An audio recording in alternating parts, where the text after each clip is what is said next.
Hi, folks. Dan Bird here with the daily scan for Wednesday, May the 14th. We are just about halfway through the month, and May typically, historically, is a pretty good month, but June is one of the worst months. So we'll see if we can weather the storm over the summertime. Right now, today, not much happened. Mr. Market is just trying to keep his head above water. Didn't go down much. The Dow went down. The S&P went up slightly. We'll look at that in a minute, but didn't really move too much today. So I think we are starting that consolidation phase that I mentioned last day or two, which would be healthy for the market if it does that. Of course, we have Max Pain that really gets started tomorrow. Thursday, Friday, Monday, and Tuesday is where Max Pain really come into play. So it should not be surprising to see the market kind of decline a little bit in the next couple of days. It actually would be a good thing if that happened. So let's take a look. Of course, I am not a financial advisor, so everything I do here is for educational purposes only, and you need to take responsibility for your own trades. So let's take a look and see what happened today. Go to the home page. You'll see that the market bias chart is ticked up slightly, but not very much. Moved up just a little bit. If we look at the red ones, the bears, they're still in the short-term column right down here. And they're mostly all in the metals. In fact, mostly in gold. So I talked about this yesterday, and I think I mentioned it last week as well. Gold looks like it has reached a top and looks like it is starting to decline. Looks like a double top actually to me right up here. So we got a double top right there. It's all the way down here just above the 50-day. There's the short-term down signal, bear signal right there, just happened today. And I think, of course, we have a spinning top, which might reverse and go back up. But I think gold probably has hit its highs, at least for now, and will probably start to decline in the next few days. And you can see over here that not just gold, but silver as well. Gold miners went down yesterday. Silver also gave a short-term down signal right there. So silver is falling along with gold, and silver miners also falling today. So it gave a short-term down signal as well right there. So this, they may continue down and get a medium-term down signal. I've tried to put one in right here, but then reversed and went back up. So it could do the same thing. But you see silver miners here also looks like a double top. So we'll see what happens with those. The market, I think, is poised for a bullish run. So I think it's going to go higher. The green ones, there were a few green ones, mostly in the medium term. The Dow finally decided to join the party. So the Dow today got a medium term up signal. That's when the 21 crosses the 50 right down here. And it now is joining with the S&P. As you can see, there's the NASDAQ already crossed over. There's the S&P crossed over a few days ago. So all of those now are starting to move higher. There's the Dow, there's the NASDAQ 100, there's the S&P 100. So the next thing we're going to be watching for is for this 50-day, the red line, to get up and cross over the 200, the gray line up here again. That will make a, instead of a death cross, it will be a golden cross. But that will still take a while. And one thing you'll notice, I'll go through these again, but notice the candle for today. It's a spinning top on a lot of these. This one here, actually, the NASDAQ 100 actually did pretty well. The Dow pulled back today. The NASDAQ composite did okay, and the S&P has a spinning top. So that's what I meant by try to keep our head above water. We're kind of treading water right here. It'd be good, actually be a positive thing if we consolidate sideways before making a run back up here to 6,100. We made it to 5,900. So 200 more points to go. And 200 points ago, just for context, was only last Friday. It was only 3 days ago. So just for context, 3 days ago, we were below 5,700. We're now at 5,900. So it is not out of the question to go back up here and hit new highs again. I'm going to show you something about this in a second. All right, so that's what the market bias looks like. Let me show you something new that I just created. In fact, I did it as a result of watching David Keller. David Keller is a contributor on stock charts, and he does videos which are really good. He's a very good technician. He's worked with a lot of the like Fidelity and Vanguard and some of the big ones on Wall Street. And he was a technical analyst for them. So he definitely knows what he's talking about. A lot of the things that I've learned, he is one of the sources, one of many sources that I've learned it from. A lot of the things that I talk about on this channel is a consolidation of all of the other things I've learned from all of these folks over the years. So I highly recommend you take a look at David Keller if you ever get a chance to watch his videos. But he mentioned something in here, the bullish signal has triggered. I'm going to show you what this bullish signal is. He showed it on the video, and then I was able to figure out how he put it together. And I then put the chart together myself and put it on the website, which, by the way, is how most of these charts end up here. I see it from other people, or I do experimenting on my own, and something that looks interesting that I would like to go back and refer to later on, I'll just put it on the website. So the one that I'm talking about that he said the bullish signal has triggered is this down here, breadth thrust indicator. So it's in the breadth group in the left-hand column under the daily routine. You can see it right down here. This actually, even though you might want to look at it daily, it's the kind of thing you can look at once a week or even once a month. But when the market starts to get volatile, it's worth taking a look at. And I'll show you why here in a minute. And this is what David Keller covered in his video. And I now have it on the website right here. So this is what it looks like. This is the breadth thrust. And I'll try to explain how this indicator is created. It's basically these pink vertical lines. It is a binary indicator, which means it triggers, and when it triggers, it gets a very large bar, but that's it. Comes right back down again. That's a binary indicator. So what that means is it doesn't trigger very often. And this particular chart goes back 20 years. The way that the trigger happens is by taking the advanced decline line for the New York Stock Exchange, taking all of the advancers, dividing it by the total advancers and decliners, everything.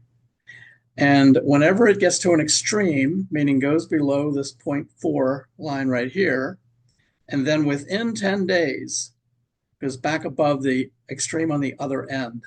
So it goes to a bearish extreme, and then it goes back to a bullish extreme within 10 days. That's what triggers this binary indicator. So it only happens once, and then it goes right back down again. This does not happen very often. And what you can see over 20 years, there are only 9 times, actually only 8 times. 1, 2, 3, 4, 5, 6, 7, 8. And the most recent one just happened Monday. So this just happened only 8 times in 20 years, and we just got one this week. So certainly something to pay attention to. The other thing to notice here, down here is the percentage of stocks above their 200-day moving average. You can see right now it is at 51%. So more than half are above their 200-day moving average. And usually whenever this line goes down below 25%, like it did for the financial crisis back here, 2011, this is 2015 and 16. Then we have COVID right here, 29th. This is the trade war, this one right here. So it goes below 25%, and then it comes back and goes above 50%. So it regains all of that momentum back and goes back above 50%. So whenever that happens, that's where I drew the blue lines, just to give you a sense for where they are. And you'll notice many times they are correlated with this binary indicator of breadth thrust. So you can see it happened a little bit after in these two cases than this one. So that particular indicator happens a little bit after. These two here happened almost at the same time. There are, however, this one right here, the breadth thrust actually happened. This is the 2022 bear market, where it went back above 50% down here well before, pretty much almost 6 months before the breadth thrust, the binary indicator triggered right here. But this one right here was the signal to get back in. And in particular, whenever this triggers and the market goes back above the 200-day moving average right here, then we usually get an extended uptrend whenever that happens. The only time that's an anomaly, the only time it didn't happen out of all 8 of these was back here in 2015, where it triggered right here, went back up to the 200, but it didn't really stay above the 200, and then came right back down and put in a lower low. And then the 200, percentage of stocks above the 200 triggered again, and that's when it took off. So it was a little delayed reaction right here. But in every other case, you'll notice the binary triggers and the market goes higher. Triggers right here, the market goes higher. So in every case, that's happened. The other thing that I noticed is that many times when it gets back up to the 200 or a little bit above it, it pauses and pulls back a little bit. So there's a pause right there, right at the 200. There's a pause right there at the 200. This one here is the anomaly, but it actually went to the 200 and pulled back and then had a little pause again right there. This one here had a pause right there. So we just this week went above the 200-day moving average. So it would not surprise me to see it pause again and start to move down. So this is what David Keller covered. I've now recreated the chart, and I put it right on the website. So anybody that wants to at any time, it will update automatically. You can just go here and click on breadth thrust and see what's happening with that one. Now let's go take a look real quick at where we are for the month of May. So we are here. We had inflation report yesterday. It came in not as weak as I thought it would, but certainly weaker. It came in as expected, but weaker than last month, which was good. The market liked that. So the market went up a little bit today, but I think it's kind of getting ready to tread water here. And we have options expiration at the end of the week on Friday. So between now and next Tuesday, so that would be the 20th, is basically max pain. And that's when the market could potentially come down some. You can see down here, this is the historical view. This is from Stock Traders Almanac, another really good site for those that want historical information. It basically, the solid lines go back 21 years. So every year back to 2004 are the solid lines, and the dashed lines are just post-election years back to 1950. So there's every 4 years, there's one of those. So this is 70 years. So that's roughly 18 in this group and about 21 in this group. So you can see with post-election years, we typically have a nice bullish run into the end of the year. I think we might get something more like this for the next week, and then we start the bullish run into the end of May. Next, we'll look at comparing 22 with 25, and you can see 22 now. This is 22 made a 12% rally right here before it sold off and went to a new low. This was the 12% level right here. We're now at a little bit, actually a little more than 18%. So we're heading back to the highs again. So this is as of today's close. So you can see that I think we are no longer tracking with 2022. However, we're tracking very well with the last trade war, 2018. And you can see where we are right now, right here at this little consolidation downtrend. Looks like we might be rolling over a little bit right now. So I think we're going to get a downtrend similar to what we did in 2018, temporarily or briefly. Maybe the last week of May, we start to head higher again, and then we get into June. So this right here might be June and July and another downtrend there, but we end up by the end of the year getting back to the highs again. But I don't think we're going to go there straight away. We've basically made a parabolic move at this point, and we really need to consolidate and take a break. but it's trading very similarly with 2018.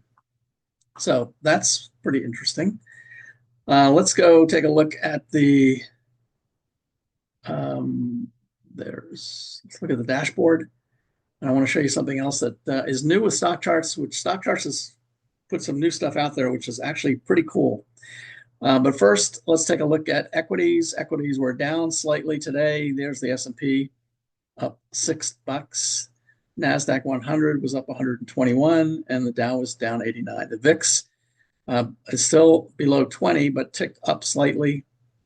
So the VIX is starting to kick up a little bit again, but still it's in that neutral zone between 17 and 20, which is good. Bonds, 10-year went up again today a little bit.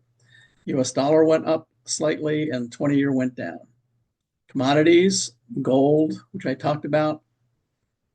Actually look at gold here. Gold, silver, oil is down. Gasoline was up and then starting to come down. But let's look at gold for a second. This will actually show you the intraday, so you can see what happened with gold. Big, huge gap down in the morning. And then kind of went sideways, but ended a little bit lower actually than the open. And then the daily view, you can see pretty clearly it's back down to the 50-day moving average where it was back here in April, right here.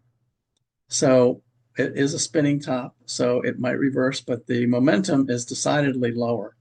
The ADX line is, the bearish one is above the bullish. So this 50-day right here is going to be really important for gold, for those that are tracking gold.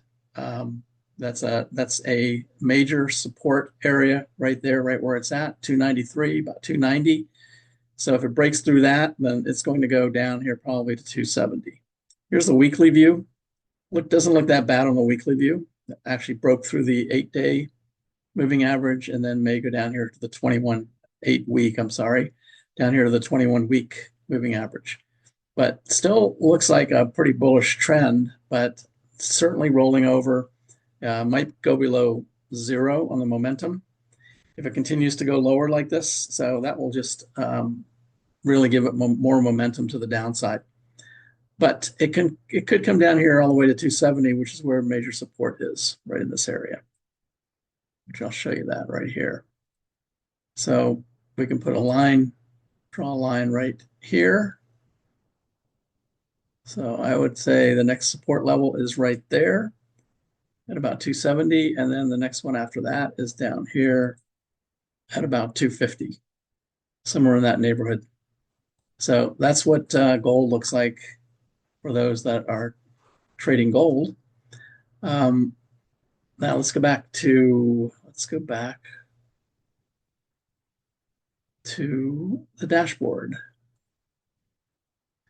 All right, let's look at sector summary. We've got all three aggressive sectors at the top. I talked about this yesterday.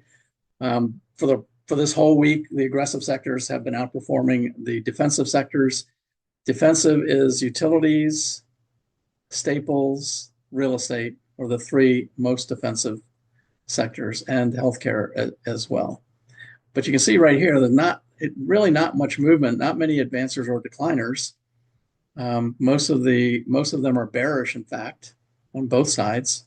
So that really says that the market's not really moving much. These are the technology names that I've just reported. Cisco's on here.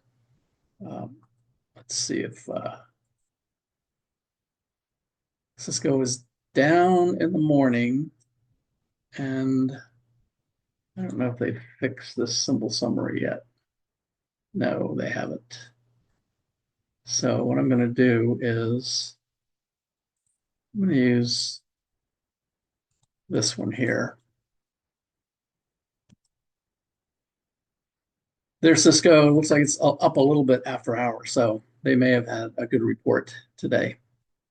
All right. Anything else of interest? Dynatrace is in there. Not much else that looks interesting. All right, and down here, industry groups, automobiles, which has been up here for a while, semiconductors, internet. Finally, Google is starting to make a comeback, actually. Gambling index is looking pretty good. It's in the top 10. Let's go over and take a look at gambling. If you go to the website for subscribers and go up here to the industry groups, gambling is in the discretionary group, and we can click on this little box and see which stocks did well today. So DraftKings was up 1.5% for today. Century Casinos up 10% today. International Game Technology up 3%. And then for the week, Century again up 37% for the week. This looks like a Bitcoin mining stock up 19%. DraftKings down here up 10% for the week. So DraftKings actually looks like it had a pretty nice run this week, right at the 200-day moving average. So it looks like it's the medium term is about to give a signal. So this one actually, if the market goes sideways, and this does too, that's going to create a pretty nice squeeze. Could be a squeeze coming up on this one. So one that you should keep an eye on. They reported on the 8th. So that was last week. So they've already reported. So DraftKings is one you might want to keep an eye on and see how it does.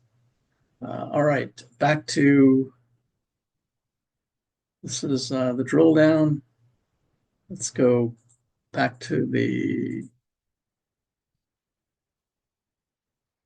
if I can get back to the dashboard. There we go. And top 10 list, few of them in here that have been in the top 10 for a while. Let's see if there's anything jumps out. Roblox up 2%. Celsius has been on a really good run. Celsius just keeps going higher. And the third one down, Toast is on a great run as well. These are the losers on far end. Groupon had a really good run and pulling back now, giving back some of that. Root pulling back. Summit Therapeutics pulling back a bit. So those are the ones at the bottom of the list. HIMS, interestingly, is on the bottom. It's a third group from the bottom. So HIMS had a great run. It's consolidating, pulling back. If you want a chance to get in this, you might get one soon, especially if the rest of the market pulls back and consolidates like I think that it will the next few days, maybe up until next week before the end of May run higher. That's one to keep an eye on. So HIMS and DraftKings are both interesting ones to take a look at. All right, there's one other thing I want to show you on the dashboard here, and that is some things that are new from stock charts. If you come to the stock charts dashboard, and actually I had a subscriber, and I'll mention this right now, I had a subscriber ask me how I get my top 10 lists up here on my dashboard.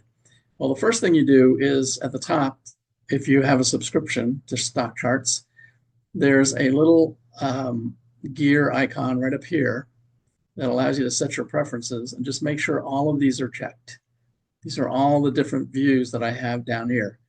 And that one in particular, where my top 10 list is called chart list panels. So make sure the chart list panels is checked. And if it is, you then can come down to these panels. It'll give you two of them right on your dashboard. And you can select whatever you want from each of them. And I selected the top Dow Industries over here in this panel. And in the right-hand panel, I selected my top 10 combined list, which is what I have called my chart list.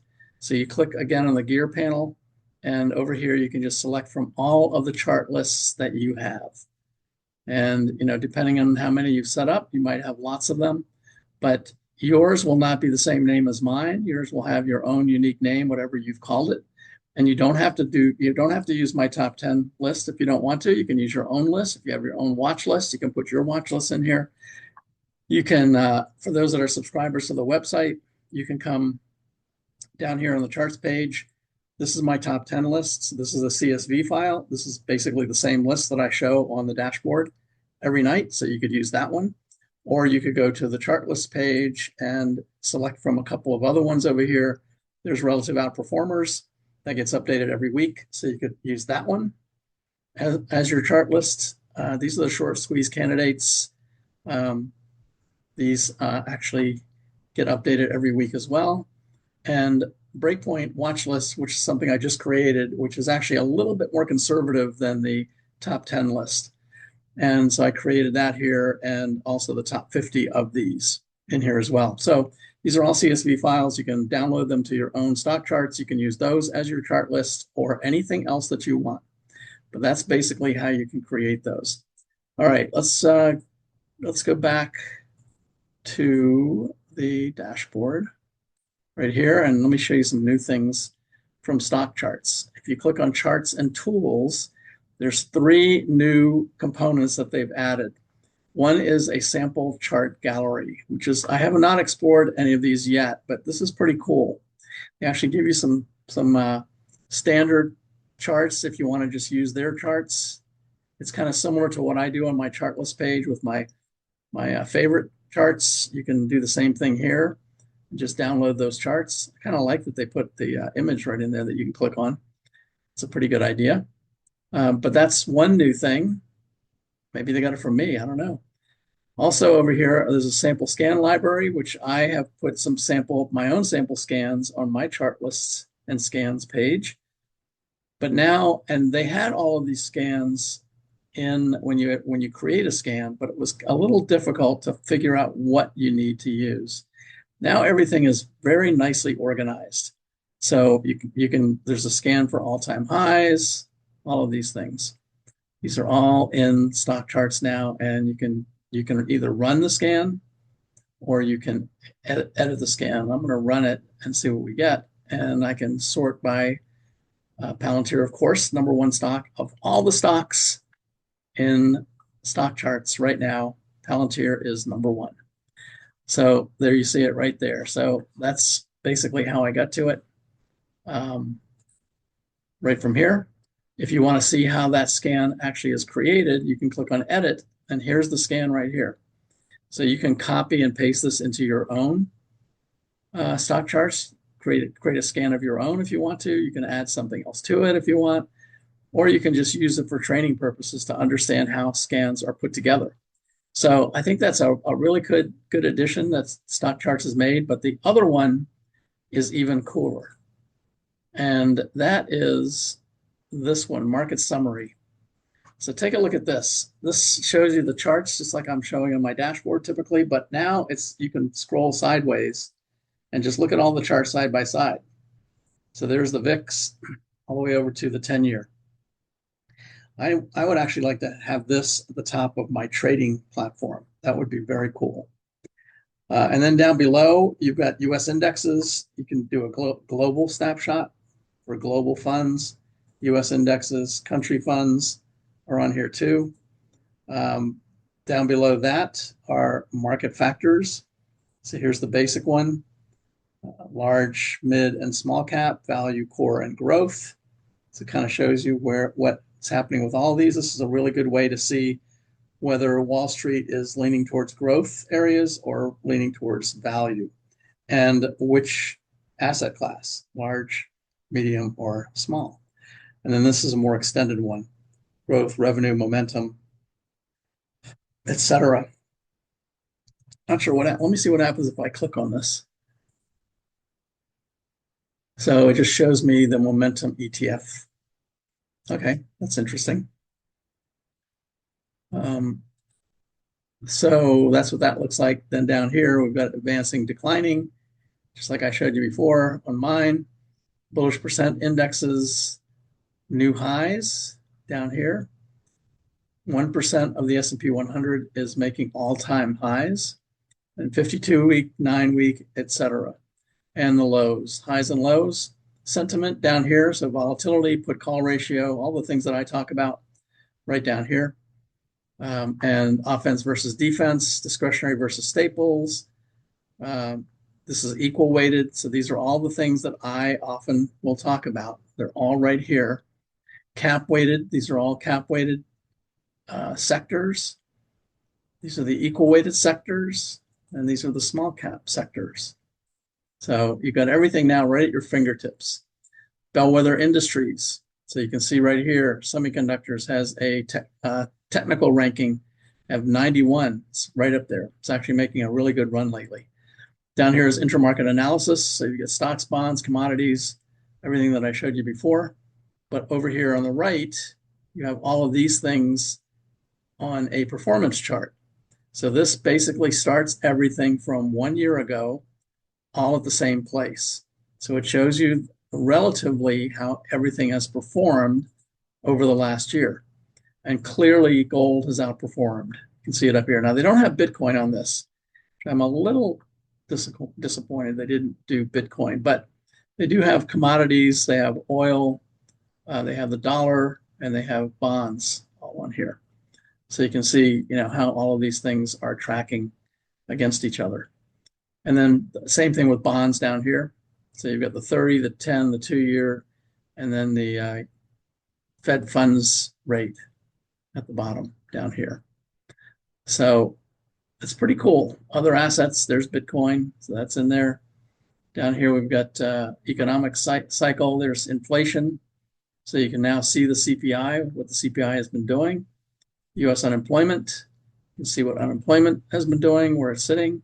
Housing starts right there, industrial production, US GDP, you can see where GDP is. So this is a very, very cool addition, I think, to stock charts.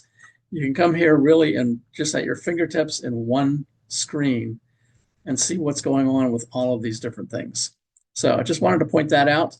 I think that's a great addition to stock charts. They often will have specials, and I post anytime they have a special, I will post the specials right on my website, right at the top. They just finished one, but I put it right up here, give you a link to it where you can click on it and go sign up or extend your current subscription, which is what I usually do. So mine's extended now to like 2027 or something. But I will alert everyone that comes to my website when Stock Charts has a special that they're running. All right, let's go take a look at the daily scan. Let's see what we've got here.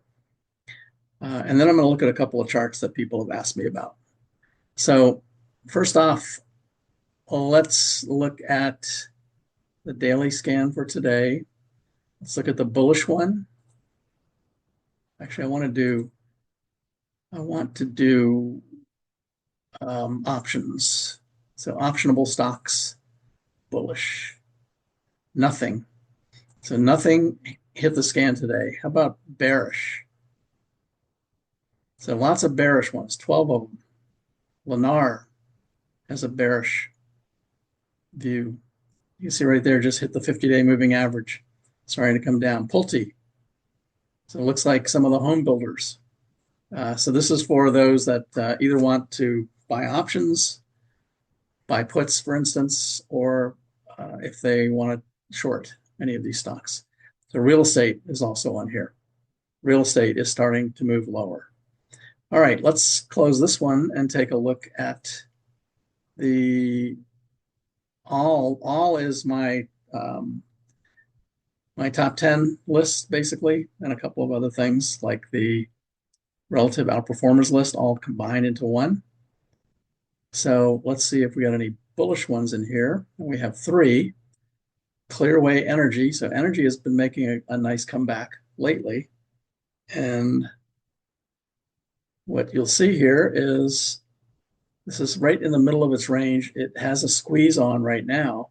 So that squeeze actually might have it exploding higher. Earnings have already they've already announced earnings. So you won't get them again until the 31st. And this is over on the right-hand side is the weekly chart. So it looks pretty good on a weekly basis as well. Excelis is biotech. Had a really huge run today, but it's in the extreme area of its Keltner channels. Big volume. So I wouldn't chase this, but it's interesting that it went up there. It may pull back a little bit before going higher. And then Corep is also biotech. No, it's pharmaceuticals. It is just basically going sideways, but it did hit the scan today because it closed above its 21-day moving average. So that's what the daily scan looks like. Now, let me take a look at a few stocks that people ask me about. One is SMCI. And interestingly, if you remember back on Monday when I ran the daily scan, so Monday was this candle right here. I ran the daily scan and SMCI was on the list. And I went through the list and I got to SMCI and I said, well, it's on the list, but I'm not all that impressed with what the chart looks like. That would have been this candle right here. Other than this one was green, that might have been a clue. But look what it's done since then. Just exploded higher. This must be on news of some kind, but this one just exploded higher. So SMCI, again, it has a black candle, which means it closed lower than it opened, and it's higher than the previous day, but it's above the 200-day moving average. So that actually is a good thing. I wouldn't necessarily chase it right here. However, looks like it might consolidate. If it does consolidate a little bit, sitting right on this resistance, which is now support. So this is actually looks very interesting.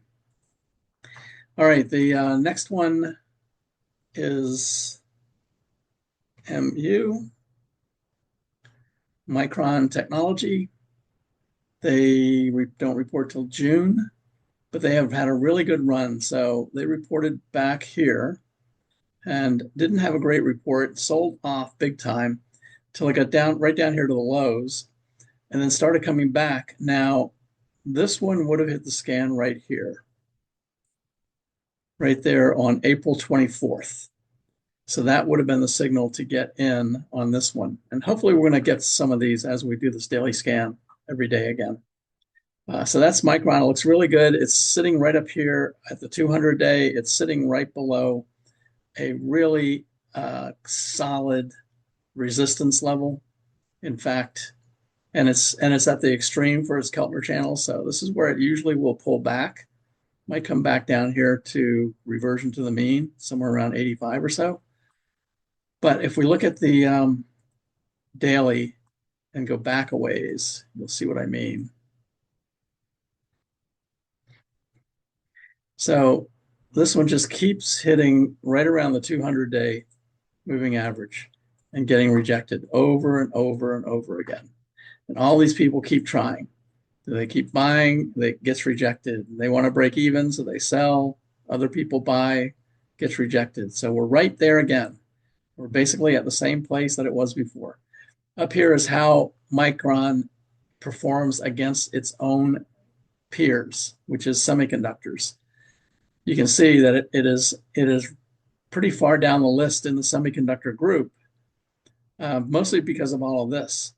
So it keeps hitting. So this is probably really solid support or resistance, I should say, up here at about 110, let's call it, right in that area right there. So right now it's at it's at 95, looks like. So it's at 95, so it could have a $15 run. That's about 10% or so, 15%. Well, not bad, but it's going to run into serious resistance again when it gets to where all of these people bought all across here.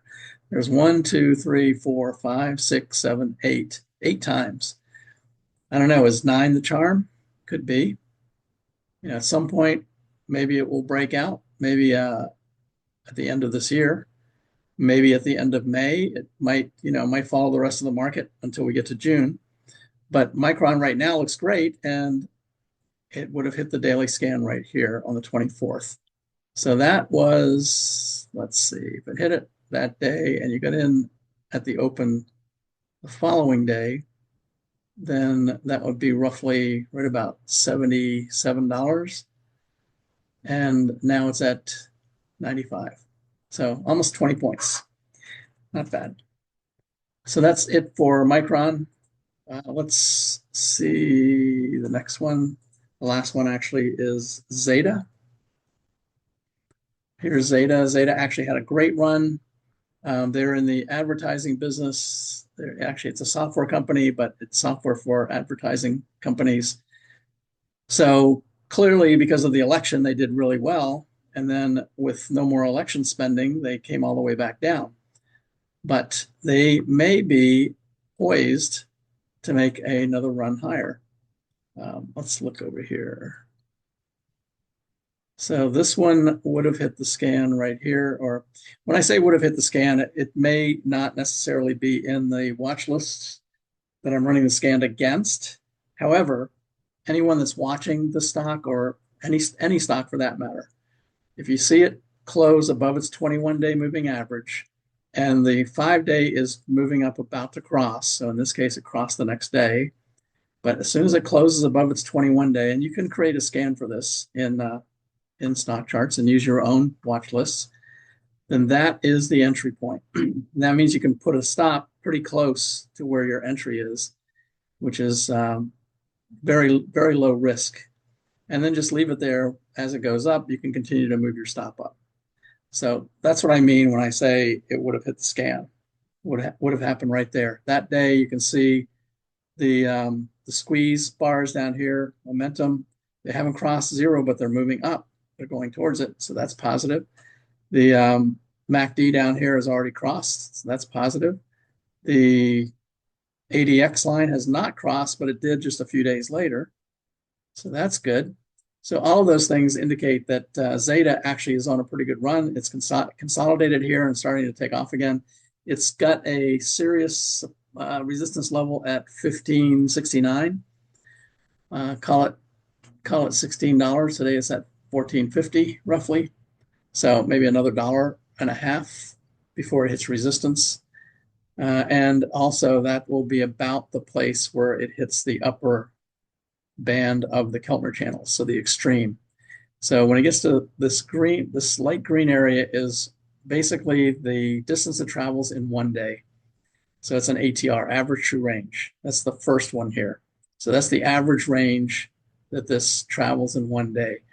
The next one is 2 times that average range, and the red one up here is 3 times the average range. So when it gets to 3 times, it usually does not stay there very long. It'll either consolidate sideways like it did here, or it might even start to take off right from there. So I would be watching it if it gets up there to that level up here, which is probably, let's see, that's at 1569, and this resistance here is at 1569. Isn't that interesting? It's at exactly where this resistance is. So I think when it gets up here, it may have a tendency to pull back or go sideways for a while. And then on the weekly chart, it looks like it could be just getting started, but it has not broken. If you just draw an imaginary line across these tops right here, it has not broken out from its downtrend, and it has not got back above the 21-week. So in summary, it looks like it's making a nice run, but it's going to run into some real serious resistance here pretty soon. All right, that's it for today. Thanks for watching, everyone. Let me know what you think. Give me any comments or anything you'd like for me to look at. I didn't get too many comments yesterday from my Darvis talk, so I'm thinking that maybe that wasn't very interesting for folks, and maybe Technical Tuesdays in general. I might call those off for a while. I'm actually running out of topics anyway. But if I come up with one that I think would be interesting, maybe I'll do one. It just won't be every Tuesday because we didn't get too much response yesterday from the group. But let me know what you think. Let me know if there's anything you'd like me to look at or anything you want me to focus on. And stay safe. We'll see what happens the next 4 days as we go into max pain. The max pain 4 days starts tomorrow, and we'll see how that goes. Thanks, everyone.